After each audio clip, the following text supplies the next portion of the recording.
Just Laugh with your host, King Joker. What's up, Dueling Torino family? It is me. That's right, I have survived. Try as they might, man, Konami cannot seem to put a good Joker down. So y'all know how it is, right? Okay. So in other words, yeah, your boy's in hiding. Oh, man, I forgot how much fun this is. Okay. But for those of you who don't know me, man, I am King Joker coming at you semi-live, baby, from somewhere on this planet. And I am the resident Dueling Torino madman, or so I like to think. Hell, I don't know these days. But anyways, man, I hope y'all miss me. I missed y'all. Hope y'all still love me because I love y'all. And as a special treat tonight, man, I do have a guest on my box. See, look here. Ooh, look. Yes, sir. Yes, sir. Oh, yes. Look at here. Yeah. Oh, Joker got a new box. Yes, Oh, God. What's going on? Joker got a new box. That's right, ladies and gentlemen. Oh, God, you kidnapped me. Oh.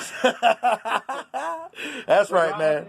Hey, you know what, man? Hey, that speaker right there, man, that's good for $30 at Dollar General, folks, all right? You know how it is. Hey, you know how it is, man. When you got it, spend it. So, all right. So, on with me tonight, man. On with me tonight is my homeboy, my man, one of my number one guys on Team Alliance, man. The mighty, mighty, mighty King of the Jungle, ladies and gentlemen. It is King Tiger. What's up, my boy? How are you? Yes, sir. Yes, sir. Yes, sir. How's it going? What's up, everybody? What's good? All right, man. It is a pleasure to have you on. Thank you for being on, by the way. I do appreciate that. Yeah, no problem. I've been wanting to do it. Awesome. So many things I want to talk about. So many things. Well, good, man, because we got nothing but airtime and opportunity, my boy. And, of course, you know, along the way, we're going to crack some jokes of Konami here and there. Oh, yes, sir. We have to, man. We have to get on Konami right now. Oh, Konami's been doing some good things. Well, yeah. So, You know, they have done some good things. You know, they have done. Yeah, but we can talk about that whenever it comes up. Oh, it's going to come up. Believe me, it's going to come up. All right, man. So let's go ahead and get this thing off and popping, boy. All right. All right, man. So, what do you think of the new structure that came out like a few weeks ago? The assault mode. Okay. Like, here's the thing about assault mode. I was not on it at all. Like, I was looking at these cards and I was just like, ew, assault mode, Red Dragon Archfiend assault mode seems bricky. Like, I don't want that. I don't even want to, like, try to run that in the deck. All the other cards were, like, pretty cool. I didn't know about Side Reflector, and Side Reflector was just, like, the only good card that I really thought was in there. Because it's like a one-card synchro summon. I mean, yeah, you need the other cards, but I just wasn't really on the deck until, like, they came out with a Parshaft engine, and that shit is dope. That shit is cancer. Nice. Now, I myself, I got 3 copies of the assault mode deck, and I dig it, man. For the most part, you know, if you figure out how to get the Side Reflector assault mode beast combo going, because once you get that down, man, I mean that opens up a whole doorway to, just synchro monsters galore at your fingertips. Yeah. And I mean, like, I don't know what it was about it, like, necessarily. I think I just mainly seen, like, the box or the box. And I was just like, man, this thing was useless. Like, it's stupid. You can't even synchro summon it or, like, special summon it without doing the synchro summon and all this shit. Set a trap. I was like, nah, man, this seems terrible. But I just eventually, like, cave in. And it's actually, like, you know, the Side Reflector engine is, like, actually pretty good in, like, consistency and feels and stuff. Yeah. So, yeah, a good card I found recycle Side Reflector through your deck is Serene Psychic Witch. And it's got a good effect on it, too. And yeah. It's the only thing it has to be destroyed by battle. Yeah, but see, I think it's just destroyed in general. Or I think it's sent to your graveyard is what it is. Yeah. And so this way you can pull another Side Reflector to your hand, and then play that shit. So Yeah. And then, you I know, mean, like I said, Cyrus Flex is pretty good. Like it's actually like a really good card. it is. I mean, because once you pop Sire Reflector, you can sit there, summon the Assault Beast, go ahead and then, you know, Yeah. pull the Assault Mode activate, you know, from your hand, and then hit Sire Reflector again for a second effect, and then show the Assault Mode activate, pull Assault Mode Beast out of your graveyard, adjust the level to the level you need for your Synchro Summon, and bam, there you go. Oh, you saying the whole entire playbook here, like play by play. Yeah. I mean, you know, the whole thing with Cyrus Flex is pretty cool. I just think it's really bad in its own deck compared to like having like all these other decks that use them as like a consistency engine for field spells, Right. and stuff like that. And you know, that's where it really shines at because it like, you know, those decks that it's like, you know, immersing himself in or whatever. Mm-hmm. Like they really like take on that kind of concept with their offense and defense of that certain deck. So. Okay. Yeah, I can definitely see that. One thing I want to ask you is, if you were faced with a choice between spell cards and you could only pick one of them, which one would you go for? Would you go for the Calculating Current, or would you go for Power of the Guardians? Honestly, like you just talking about like before getting banned, or just like cards to have in my deck. Card to have in your deck, but you could only have one of them. Oh, honestly, for me, like Power of the Guardians is like really tilting because like even like these fools like try to pop a treacherous trap hole and you got a counter Yeah. after you had already attacked and then they had set it and passed that turn, thinking that was gonna get you on your turn in your battle phase and shit. But you got like Power of the Guardian, and it gives it that extra protection, that extra layer that really I think outclasses Concentrating Current, because that's only like such a temporary thing, and then it's like dumping all your eggs into literally one basket and attacking. And you know, if they have like a Karibo, or what? No, I don't think Karibo works in the damage stuff. Well, it's something to like counter it in the damage stuff to like take that attack power away from it. It's just like, you know, Concentrated Current is gone, it's useless now. Yeah. Let's see. I don't know, man. It's honestly, I'm getting kind of nervous about the way Konami is nerfing cards nowadays. Just because beloved card of yours got banned. Oh yeah, asshole. What was the card? Was it? Damn it. It got limited, is what happened. And Oh, you talking about because I'm not gonna. I think you. I don't know. I was gonna say I'm not gonna lie. I do enjoy Calculating Current. It's a good way to shut a duel down real quick. Yeah. I think Concentrated Current is like, it's like really an OTK type thing, but Oh, you yeah. know, it's like one use and it's done. Yeah. Which is, I don't know. I do want to say though, like, Yeah, go ahead.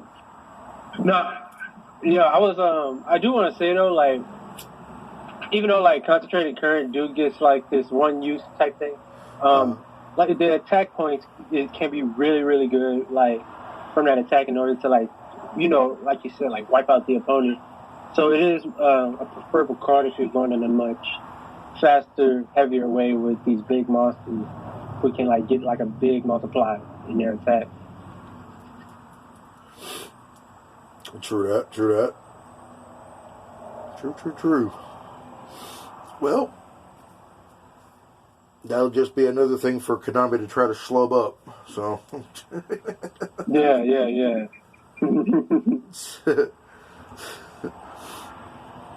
You know, it wouldn't surprise me that if they had some sort of was it like a security room? Be like, oh shit, hey boss, he on it again. He doing it again, boss. You're doing it again, I think hey, look. Honestly, oh no, go ahead. I was going to say, I remember mentioning this in one of my, I was watching some of my old episodes earlier today, and it was the one I was doing with Fatal, and it does kind of still stick in the back of my mind a little bit, though, that, if Duel Links, watches Duel Links Amino, I mean, their name is attached to it, so I'm assuming, they might peek in and, see what's going on every once in a while. Yeah, I don't know, man. Like, big companies like that usually don't have, like, that time of thing to go into, like, a really fandom service type community. That's not even, like, it's not even, like, the real official community, of Duel Links, or whatever. I think that mainly is in the Discord. Oh, dude, that'd be funny if they made me, like, a meme or something. Joker says, "Quit screwing up, fool."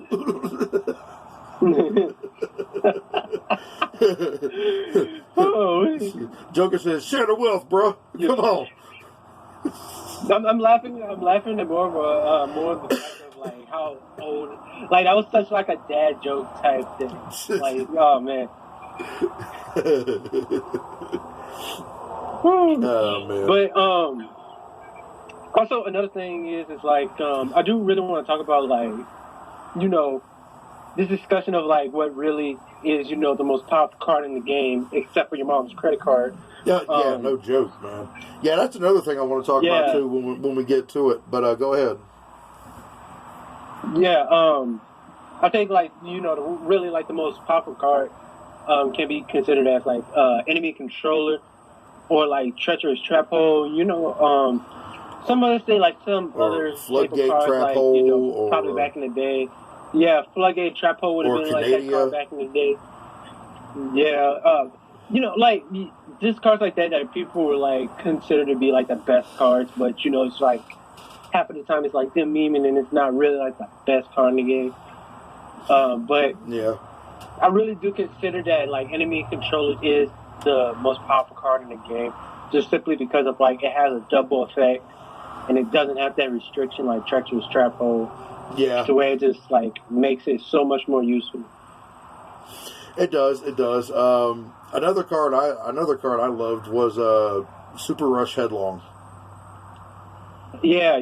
Oh man. See, cards like that, like staple cards back in the day, would usually be considered like powerful cards because they can pretty much go into like any deck and just be like have this really good effect. Yeah. Just protect like all your monsters or stop attack, stop effect, certain things like that. That really make a powerful card. But honestly, like still in this day of age, even if it is semi-limited enemy controller, yeah, enemy controller is like the best card in the game. Right. But yeah, I agree with you, man. It is.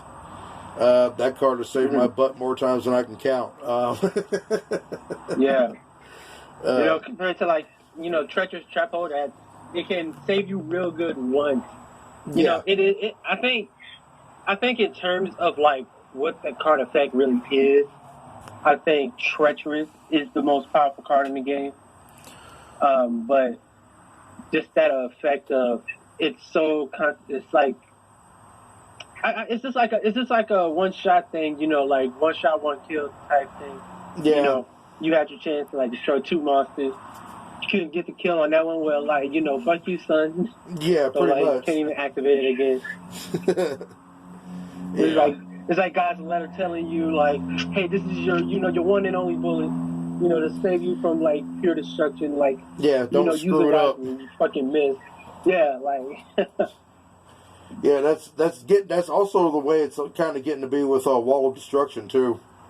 Because the preferred method of playing that card is to catch them with 3 monsters, and because that's like 2,400 damage, and or 2,400 attack points they're going to lose.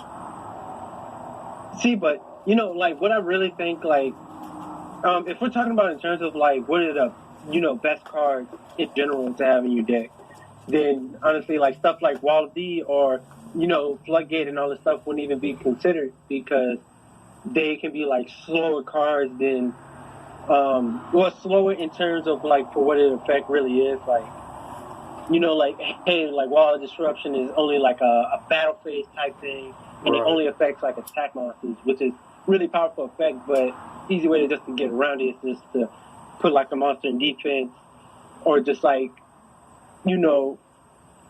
destroy the spell and trap. That kind of gets my point, but still. Yeah.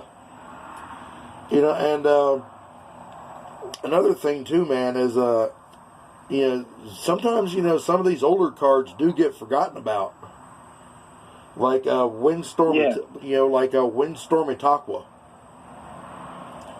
I mean, you pop that card, you can flip all three of your opponent's monsters in defense mode in one shot, and really screw them over. Yeah, but it kind of works the same way. If it is in their defense, then it switches their defensive, Yu-Gi-Oh monsters. Yu-Gi-Oh monsters, dual monsters back into like the attack position and just going for the attack. That's like a real easy read against that, and so therefore like it can be like countered. It's just like cards that are like super hard to counter, but even still like once they can still like get their effect off, it's gonna be like just real devastating. Yeah, absolutely. I think another thing you and I were talking about was about a week ago. Was and I made a poll about it too. Was I think I called it "Will it still be worth it?" And what I meant by that was now just like everybody else when I first started playing Duel Links, I was strictly an F2P player. And as I went along, I began to realize that just being strictly F2P wasn't gonna cut it no more. So then I started, shall we say, investing. Investing monetarily in Duel Links. And then, my game started getting way fucking better. So, I began to wonder, will it still be worth it to people to play, simply, if just because they love the game, which I don't get me wrong, I do love the game, I do. It's one of the best, games I've played in a long time. And and then I just really think with like in the terms of like your money with dueling. Most people, when you're just picking up like a nice little mobile game, you don't expect to go in this mobile game, immediately want to like dumping $125 for like just to buy the entire main box out, stuff like that.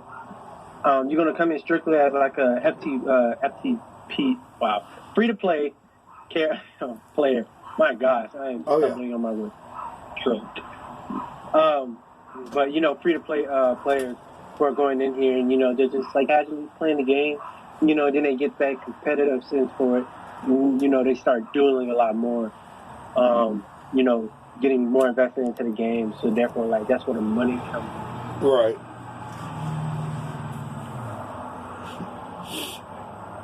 And I think when I was watching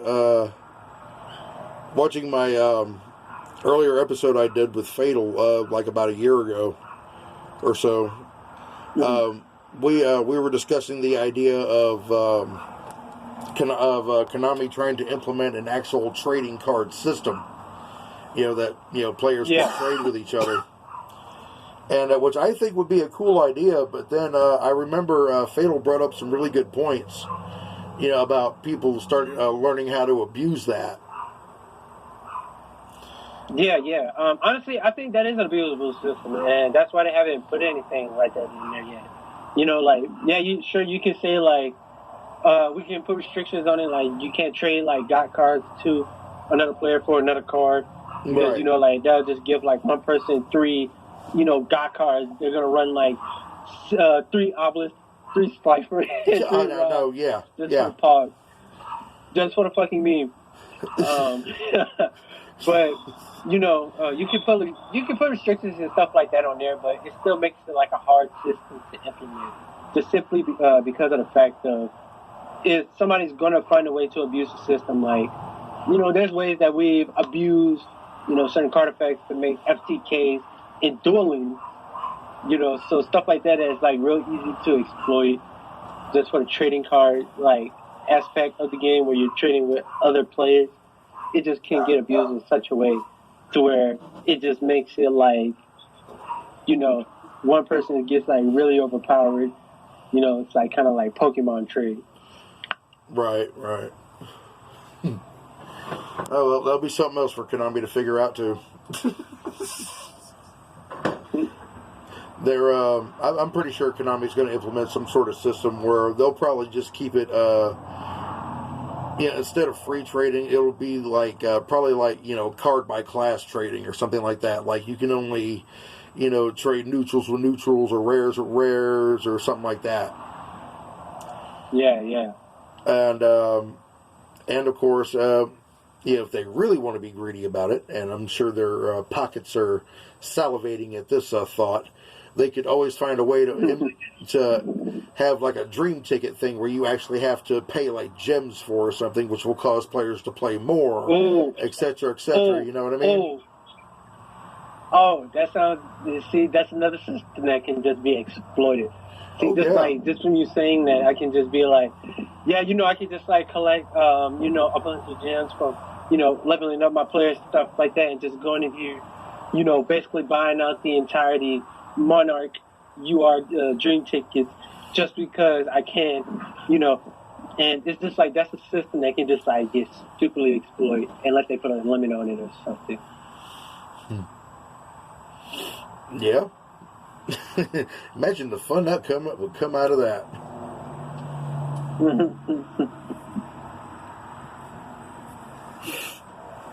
I don't know, man. I think if everybody had access to the cards they needed and make it kind of like a level playing field, I wonder how the dueling would be then. Come again?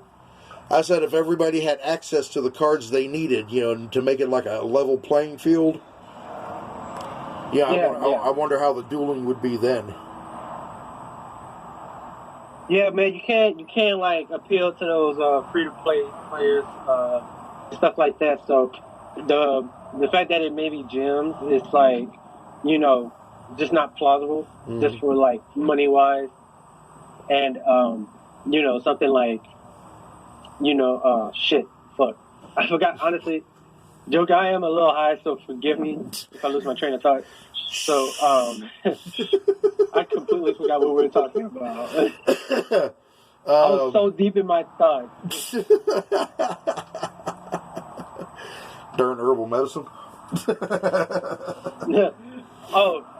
good herbal medicine. Oh, I feel you. But we're not going to talk about that. This is the kids show. It's a kids show. Man, whatever. You don't want to get reported. All right, well, that's a little late now, bro. We're gonna forget like that topic just ever happened. So, anyways, back on topic.